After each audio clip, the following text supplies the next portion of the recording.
اے میرا پترا اللہ نال شرک نہیں کرنا، یعنی اللہ دی ذات نال کہیں کو رلاونا نہیں، یعنی اللہ دیاں صفتاں چاہ کے غیریں چ نہیں دیونا، جیڑا کم میرے اللہ دے او غیر دے ذمہ نہیں لاونا۔ اولاد دیوان والی خوبی میرے پروردگار دیے تے اللہ پاک دے ہتھے نال بنائی ہوئی مخلوق دے وچ اولاد دیوان والی صفت پیدا کرن دا نام شرک ہے۔ روزی روٹی دیوان والی صفت اے میرے پروردگار دیے تے روزی روٹی والی صفت اللہ دے ہاتھ نال بنائی ہوئی مخلوق دے ذمہ لا دیونا اے اللہ نال شرک ہے۔ جیڑیاں صفتاں میرے پروردگار دیاں ہیں او اللہ دے بندے چ پا دیونا۔ مشکل کشا علی پاک بھی ہیں تے اللہ پاک بھی ہیں، غوث اعظم پیر عبدالقادر جیلانی بھی ہیں تے اللہ پاک بھی ہیں، داتا دستگیر علی ہجویری بھی ہے تے اللہ پاک بھی ہے۔ اللہ پاک دے اے شرک ہے۔ حضرت لقمان اپنے پتر کو نصیحت پہ کرنے ہیں تے پہلی نصیحت کی تھی نے میرا پترا اللہ نال شرک نہیں کرنا۔ کیوں نہیں کرنا ابا جی؟ کیوں نہیں کرنا بابا جی؟ ہر نہ کرن دی کوئی نہ کوئی لاجک ہوندی ہے، ہر نہ کرن دی کوئی نہ کوئی وجہ ہوندی ہے۔ میں اللہ نال شرک نہ کراں، اللہ پاک آئی دی وجہ کیا ہے؟ اللہ پاک نے وجہ دسائی۔ حضرت لقمان اپنے پتر کو پیادن این واسطے شرک نہیں کرنا، ان الشرک لظلم عظیم، شرک جڑا ہے اے وڈا ظلم ہے، شرک جڑا ہے وڈا ظلم ہے۔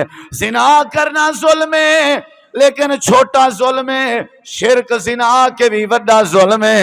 چوری کرنا ظلم ہے لیکن چھوٹا ظلم ہے، شرک کرنا چوری کے بھی وڈا ظلم ہے۔ دنیا جتنی ظلم ہے نا، قتل کرنا ظلم ہے لیکن چھوٹا ظلم ہے شرک دے مقابلے وچ، شرک قتل کرن کے بھی وڈا ظلم ہے۔ اللہ پاک فرمیندے حضرت لقمان اپنے پتر کو وڈے ظلم کے خبردار پہ کرنے ہیں تے بچیں دے بیان تے نصیحت پہ کرنے ہیں، اے میرا بیٹا اللہ نال شرک نہ کریں کیونکہ شرک کرنا وڈا ظلم ہے۔ شرک پتہ کیا کو آدن؟ جیڑی جا دا حق ہوندے نا اون جا تے کوئی شے نہ رکھن دا نا ظلم شرک ہے۔ یعنی جیندی جیڑی شے شیان ہے او کو نہ دیونی تے کہیں بے کو دیونے، یاد رکھا ہے۔ موٹر سائیکل دی سائیڈ کے شیشہ لگا ہویا ہوندے، جے میں ہوں شیشے کو پٹ کے نے پچھلی بتی نہ لا دیواں، ہر کوئی اکسی ظلم کیتی ودے موٹر سائیکل نال، کیونکہ شیشے دا جڑا محل ہا، شیشے دی جڑی جا ہے، شیشے دا جڑا مقام ہا او اتھا نسی لایا بھی جاتے ونج لائے سی۔ جیڑی صفت میرے اللہ دیئے او اللہ دے بجائے اللہ دے بندے وچ مننا ایکو شرک آدن۔ اور ظلم دا لفظی معنی ہے اندھارا، اور صاف ذرے اندھارے چی بندے کے غلطی تھی دیئے۔ کیا خیال ہے؟ سجی شاہ کھبے رکھ رہی، کھبی شاہ سجے رکھ رہی، جیڑی شاہ جتھا رکھنی ہوندی ہے اتھا نہ رکھن اے ظلم ہے، یعنی اندھارے چے بندہ کام کریں دے، جہالت چے بندہ کام کریں دے۔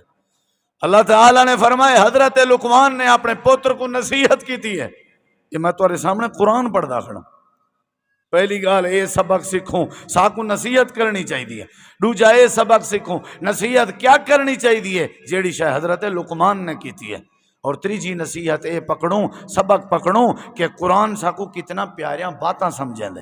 کداں ہاں حضرت لقمان دا زمانہ تے آج اساں کیڑے زمانے تے اونی مہار علی گال آج پہ سن دے ہیں تے آج پہ پڑھتے ہیں، اینا مطلب ہے قرآن اللہ دی لا ریب کتاب ہے، قرآن سچی کتاب ہے، اللہ ساکو حال دینا پہ۔ اللہ تعالیٰ فرمائے دے اپنے پوتر کو آ کے نہیں شرک نہ کیتا کر، شرک ظلم عظیم ہے۔ تو آکو بھی اولاد دی لوڑ پوے سجے کھبے نہ گئے کرو، ہون رمضان شاہ دی دربار تے ونجن دا زمانہ مک گئے، شعور آونا چاہیے۔ اگیں جہالت ہوندی ہے ویندے آسے ونج بکرے جانور ذبح بھی کریں دے آسے تو سارے کام کریں دے آسے، میرا پیارا سونا بھراوا سارے اختیار میرے اللہ دے کولو ہیں تے اولاد بھی اللہ دے والا ہے، صحت تے شفا بھی اللہ دے والا ہے، سارے معاملات میرے رب دے ذمہ ہیں۔ اللہ دی مخلوق کہیں دا کچھ نہیں کر سکتی، جدنا بھی کشے لوڑ پوی کلے رب دے سامنے رومنے رنے کر، اللہ نال شرک نہ کیتا کر۔ منت منوتی نظر نیاز ہر شے میرے اللہ دا حق ہے، رکوع سجدہ قیام سور پکار اے ہر شے میرے اللہ دا حق ہے، اللہ دے علاوہ بھی کہیں دا حق نہیں۔ بندے آپ بے بس ہیں، بندے آپ بے بس ہیں۔ ولییں دی ولایت بر حق ہے لیکن ولی خدا تا نہیں بن سکدے نا۔ خدا وہ ہوندے جڑا مختار کل ہوئے، وہ اللہ ہی ہے۔ اللہ دے میرے تے یقین رکھ، میں تیرے دل دے سارے ارمان پورے کر دے سا، شرک نہیں کرنا۔